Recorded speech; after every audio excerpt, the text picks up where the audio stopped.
Hey everyone, and welcome to Developer Tea. My name is Jonathan Cottrell, and today I am speaking with Grant Ingersoll.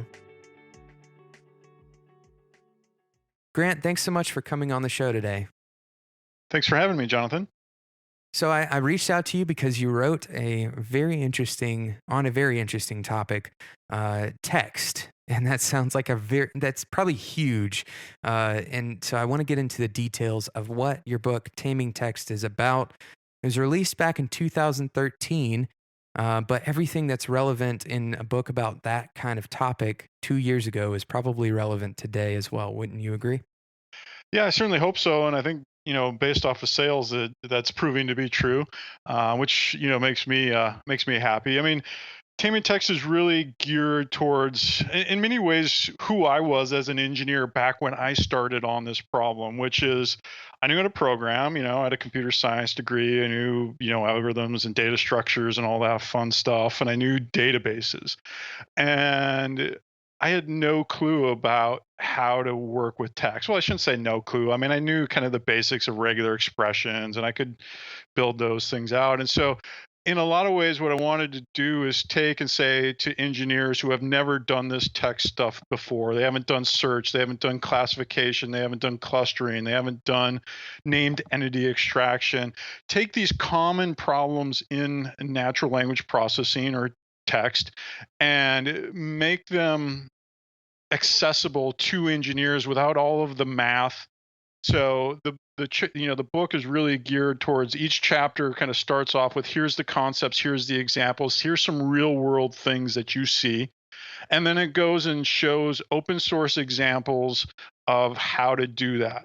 Very little math, but a lot of code. And then we ultimately end up with a working fairly simple question answering system that can do, fact-based questions like who is the president of the United States or, what is developer T, right? Sure. Mm-hmm. Yeah, what's so interesting about text to me is that it is only a representation of kind of an idea, right? So with numbers, you can see that numbers are working out in a particular way based on a set of constructs, a couple of rules that you learn maybe early in life, the base 10 system, for example, and you can see that kind of played out. There's one item is just one item, and one means one in every language. And so if you approach the idea of text, it's significantly more complicated. So you have to, surround text in those rules. And that's kind of that idea of taming it, right? Yeah, that's exactly it. I mean, I think one of my favorite lines, and not to pat myself too much at the back here, but one of my favorite kind of lines in the book is this notion that there's a reason why this saying is the numbers don't lie. Mm, Right. And yeah. not the text doesn't lie, right? Text lies all the time. And not necessarily on purpose, right? But just take the word bank, right? What Hmm. does that mean? If I just say the word bank, well, you probably, conjure up, especially given what's happening on Wall Street and the New York Stock Exchange yesterday, you probably conjure up that world, that view of it. But if you and I were going fishing and we wanted to stand on the bank, Hmm. then it would be a whole different context. And so, like text is this really complicated thing that's evolved over all of these years. And by text, of course, we mean voice and essentially human language, right? Sure. Yeah. And not everybody speaks the same language. We pretty much all agree on the same numeric systems these days and all of those kinds. We don't agree on language at all. And so it's this really hard thing to grasp. And then in fact, as hard as it is for us as humans, think about then how do we translate that into a computer system and help a computer better understand that? And that really is what we're trying to get at here is what are some of the tips and tricks and techniques for engineers, for programmers to go in and better handle this stuff, because let's face it, like almost all of our content actually is text based or at least has undertones, if you will, of text. Sure. Yeah. Well, it's the fundamental way in which we communicate, right? I speak to you on this podcast, and you could write out everything that we're saying, and it's a conversation between two people. And, if you break it down, the computer is just representing this with numbers. And so, and it's not just about representing text, but also understanding and communicating that meaning, the meaning of the text itself to the computer. Yeah, that's exactly it. I mean, it's been really amazing to me as somebody who's been in this field for a long time that how much better things have gotten in say like the last 5 years. I mean, there's so much capability out there now to weave together open source with your own ideas and proprietary systems, et cetera. I wouldn't quite maybe go as far as saying a golden age, but Hmm. of handling text in computers. But it has gotten significantly better from when I started. I used to kind of I always look at it as like, yeah, this is really fun as an engineer to work on, Hmm. but wink, wink, nod, nod, this stuff doesn't work, Right. right? Whereas Yeah. nowadays, yeah, it can work, and it can work pretty well in a lot of situations, and we're getting better every day at it. There's still some spots where, of course, it's going to screw up, but hey, guess what? Just in this one conversation here alone, we've screwed up already as well. So, just with ums and ahs Sure. and not picking our words right or whatever. So, you kind of have to keep that in mind that we shouldn't be too hard on the machines. Right. Yeah. Yeah. And to say like that our language has the possibility of being perfect is to misunderstand that we have different understandings of the language itself. When you say the word bank, like you're saying, even between you and I, there is a little bit of loss of resolution there. And so, how much more resolution is lost when we're trying to communicate to something that doesn't understand inflection yet?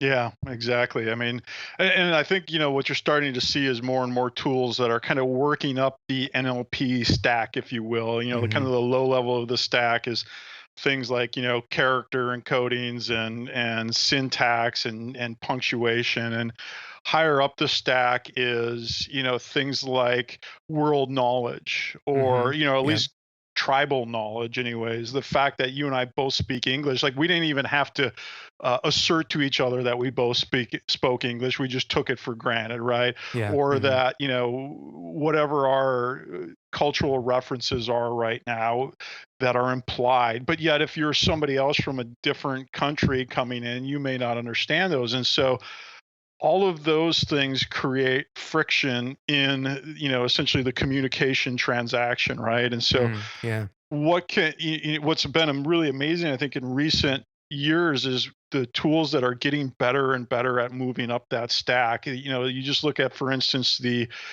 machine translation space, right? Of being able Hmm. to take and automatically translate between English and French or whatever else, right? I mean, Sure. those tools have gotten significantly better, and in no small part due to the big data movement and the internet and the fact that we have access to so much more content across so many different places.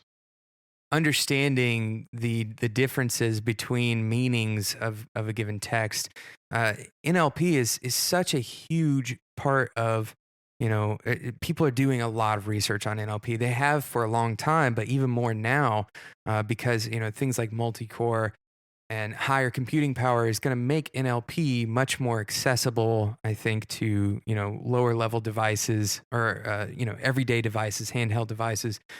Even if it's sending up to a server like voice recognition on an iPhone does, that kind of availability is here. It's a real thing, and there's so many interesting facets and tons of research. I'd be interested to know, beyond your book, if somebody's really particularly interested in NLP specifically, where you would point them to start doing research. Of course, starting at taming text, especially if you're a programmer or a developer, to get some really practical, useful knowledge and start working with this stuff. But what other resources would you say for NLP? Yeah, that's a great question. I mean, well, first off, the book is some of the examples I think are already outdated. Although we Hmm. have some branch on our GitHub where we've been updating the code slowly to newer versions of libraries like Solar and all of that kind of stuff. But um, I think the core principles of the book are still right. I did just actually, I published an article just recently on opensource.com on 5 libraries for getting started with natural language processing. And in there, there's some really good libraries out there. The Stanford NLP group puts out a really good library that does a lot of different and interesting things around NLP. Apache has an open NLP project, which is, I cover some in the book, or we cover some in the book. It's a good starting place. I wouldn't say it's necessarily best in class these days, but it's still pretty good.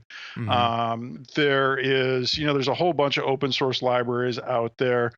Other books, if you like the more academic version, if you want more of that rigor around the math and all of that, Manning and Schutz have a great book called Foundations of Statistical Natural Language Processing. That's a mouthful, but it Mm. covers kind of all of the gory details.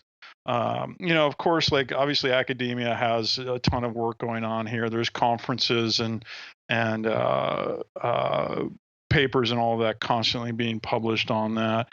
From a developer standpoint, I would just go check out some open source libraries like some of the ones I mentioned. NLTK, the Natural Language Toolkit for Python developers, a fantastic library for getting started as well, and has a lot of capabilities.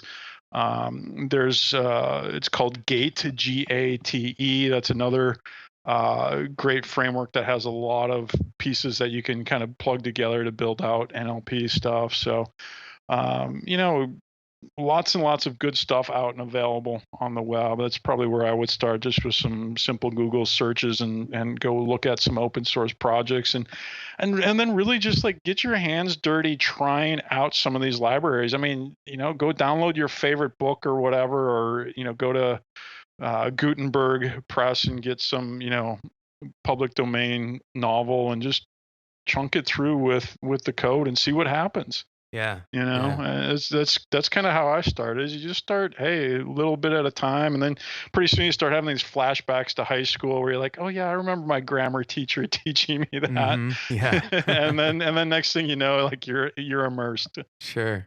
Yeah, because this comes down to grammar a lot of the time to do things like sentiment analysis. Well, sentiment analysis, I guess, is something slightly different, but to be able to classify a given word in its context in a given sentence, to make good decisions about what does that sentence mean, you have to understand fundamentally what that word actually is in terms of grammar. Where does it fit next to another word? Does it modify another thing in that sentence? Is it saying, if I say 1 cup versus 2 cups, well, that 2 is modifying Yep. cups, right? Yep.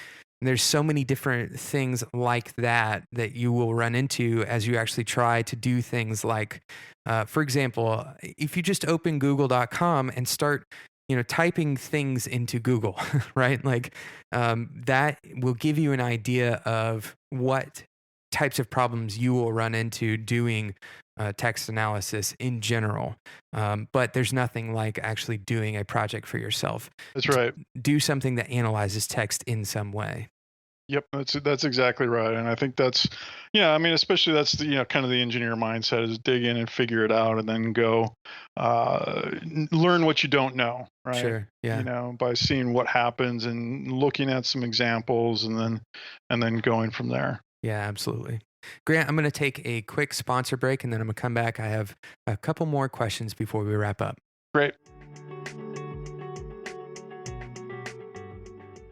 Thanks so much to today's sponsor, Code School. If you're building a web application, you're very likely going to need to know how to use SQL. SQL is the language that communicates with your database.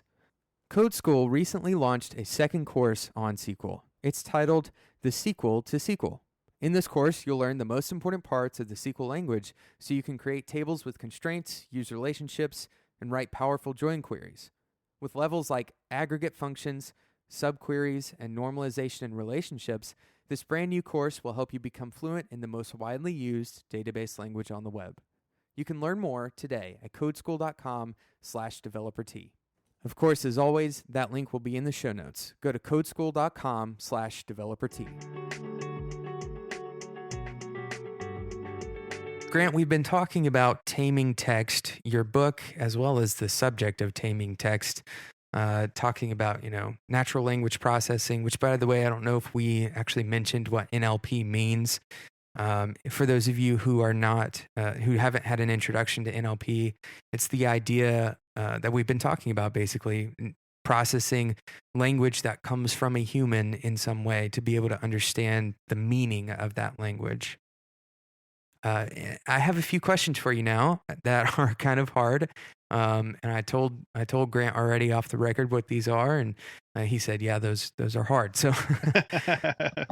the first one it has to do once again with the domain of analyzing text.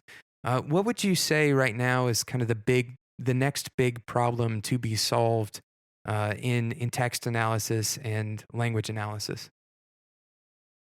Wow. That's a great question. I mean, I think there's a lot of places you could go with that. We talked about machine translation earlier. That's got to be one of them. I think, when I think about what is still hard, I think it's really the understanding and leveraging NLP to figure out what's important in text, and importance means a lot of different things to somebody, right? It's got to be timely, it's got to be relevant, it's got to be on topic. And so, like, if you imagine being able to take in just lots and lots of this data, like, how do you sift through all of it, right?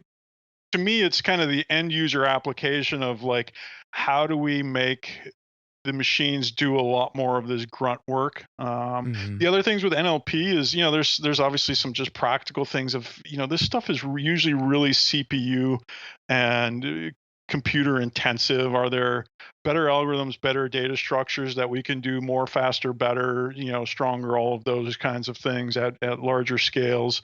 The deep learning stuff that's going on, I think, is pretty interesting around NLP and applications there, and having building up much more complex statistical models.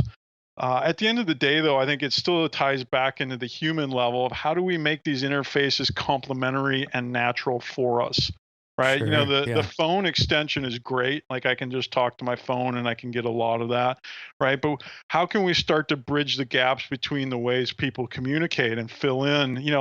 Your example earlier, we use this acronym NLP and we didn't actually define it. Well, what if somebody in listening to this, automatically the system said, "Oh, here's this acronym that was used. Let me fill that in for you," right? I Yeah. often call this, you think about how much miscommunication happens in this world, that causes, everything ranging from war all the way down to, you overpaying, or you getting mad at, somebody or whatever, right? Yeah. Like, is there ways we can leverage this stuff to be, better at those kinds of things? Now, that's really pie in the sky, and, has a nice ring to it and all of that.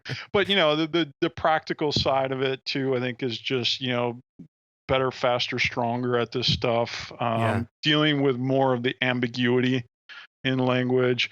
Me personally, like, I spend a lot of time thinking about question answering and search. And so, how do I get the right information, the right amount of information to the right people at the right time? That's Yeah. what, my company, LucidWorks, focuses a lot of our time on, building off of open source search and NLP and all those kinds of things.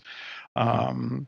Um, so, I mean, it really, and this is the beauty of it, right? Is it's just wide open, right? Hmm. Like, Yeah. that's the kind of problem you want to work on as a developer, right? Is the ones that are wide open, and they're limitless in the size and scope, right? And so Yeah. you can have, you're never going to get bored. I think the best problems are the ones that have the pie in the sky answers. I think when you have something, you mentioned that, and I don't think it's totally out of bounds for us to say, that should be our goal as developers. We can actually solve human problems. We can actually, make people's lives better. When somebody says, "Oh, did I miss my turn?" It'd be really interesting to hear my car say, "No, no, you You're haven't missed okay. your turn yet. Keep on going. Yeah. Like little things like that that, it seems insignificant and kind of, hyper futurist or whatever you want to call that, but that is a reality that we are not far away from. Yeah, well, and I mean, I think, and especially lately with some of the, talk around AI and people getting all freaked out about it. I'm personally a glass half full kind of guy. I Yeah, mean, yeah. I think there's just limitless possibilities around what we can do with this stuff to enhance our lives and Mhm. make ourselves better as people. And so, sure, Terminator's fun to watch as a movie, and we all, I think, sometimes get worried about that kind of view of AI, but it doesn't have to be that way, right? Right. Yeah. We can use this stuff to make our lives better, and it's our choice, right? Mhm. Yeah, So, nothing is particularly inevitable necessarily. right. Wow, we've gone a long ways from Yeah. Haven't we? It's it's at one point fantastic. we were talking about algorithms and now we're talking about, Yeah. self-driving But cars. I think that's the power of language, right? It inspires us to dream and communicate those dreams with people, and why not have the computers help us with those things? Sure. They help us with so many other things. They certainly help us with numbers, Yeah, exactly. you know? Bringing it back home. Yeah, there we are. Right on track. Well, let me ask you one more question, Grant, and then we'll wrap up for today. And I think I'd love to have you back on the show sometime in the future, and maybe talk a little bit more about this subject because it is wide open, like you Yeah, said. I I would love think to. I think even in half a year from now, everything is going to change pretty significantly. I actually recently got the Amazon Echo, and man, it's really, really cool. Like I'm walking around my house. I've set it up to be connected to my Hue lights, and I can tell Alexa to turn on my lights, and it turns on my lights. Nice. It's very different from opening my phone and touching buttons to do that. Yeah. Uh, there's something really interesting. So I think with people like Amazon investing in that kind of technology, we're going to see it shift faster and faster, all the time. Um, my last question for you today is, if you were to sit down, and I ask all of my guests this question, so this one's not pointed at you directly, but if you were to sit down and talk with any kind of developer, whether they are, well into their career or if they're younger and they're just now starting out, what kind of advice would you give that developer? Wow. Yeah, that's a great question with a lot of responsibility. When I look back at my own career, I think there was a couple of key inflection points in that. And I think if anybody did that, I actually give a talk on this, and I have it at a couple different conferences. But one of the key inflection points was very early on in my career. I went and interviewed at this company that wanted me to do, some really basic programming kinds of things. I won't get into it too much at the risk of putting down anybody who works in a particular area, but Sure. like it wasn't right for me, and the reason it wasn't right for me is I didn't feel like I would be challenged by it. And now, in hindsight, actually, that whole industry has taken off quite a bit and has evolved very significantly to be really challenging. But at the time, it was not. Um, and so the thing for me that I kind of took away from that was this notion of that you always have to work on hard problems. And a hard problem, is something that's hard for you. Hmm. It doesn't necessarily have to be, you're solving, whatever the hardest problem in the world, the grand challenges, but it has to be something that is going to captivate you and want you to continue to learn and invest in. And when it doesn't, then it's time to move on and find the next one. And so I often, my advice almost always to especially people who are just getting started in their careers, go find a hard problem to work on, dig into it. The corollary that goes with this as a programmer, I think, is go find an open source project that tackles that hard problem and start contributing to it. Spend your nights and weekends doing that. And your whole career path, assuming it's an area that people care about or reasonably care about, You're not off just doing some, some thing that nobody cares about. Your whole career path just gets so much easier in some regards because you now have a body of work that is public that you can point to. So never mind all the other benefits of open source, which are fantastic.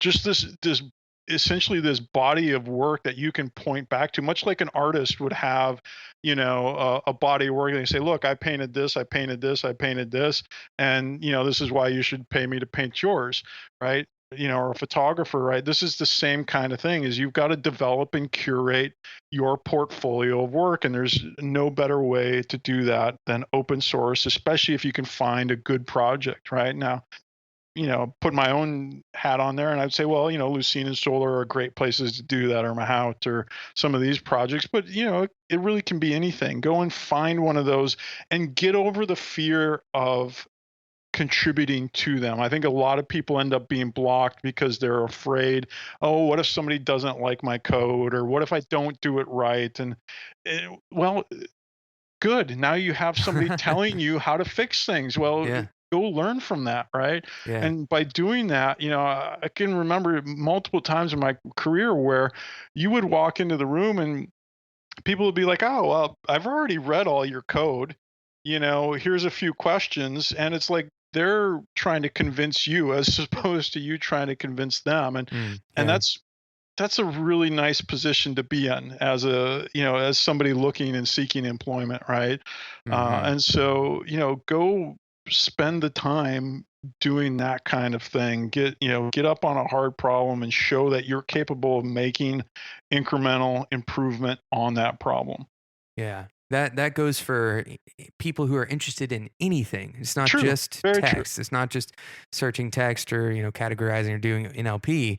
It's anything. Exactly. Interface work, even, front Yeah. end work. There are so many problems that have yet to be solved. And, you might hear somebody say that's not true, but I guarantee you it is. Oh, yeah. There are so many problems yet to be solved.